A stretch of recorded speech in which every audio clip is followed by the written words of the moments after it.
Right now in downtown Atlanta, the crowd growing larger by the hour, although at this point it's still smaller than what we saw last night. The protests here remaining peaceful once again today.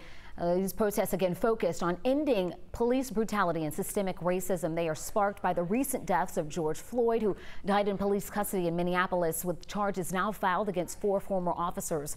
Breonna Taylor, who was killed during a police raid in Louisville, and Ahmaud Arbery, who was shot and killed in South Georgia, one of the suspects with ties to law enforcement.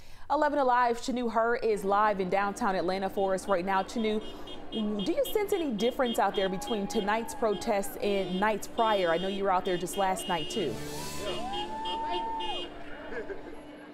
Yeah, so far tonight, as of right now, it's similar to what it was last night. We have protesters all over the street here, right outside Centennial Olympic Park. And again, for the most part, like Jennifer mentioned, it's been peaceful.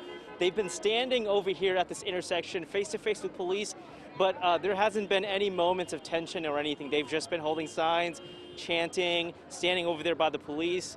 And it's not just that. There are people out here like this woman over here, just handing out free snacks and water, first aid supplies, as well as masks to people who are out here. And it's so far been peaceful. People have just been out here gathering, and a group did split off and march somewhere else.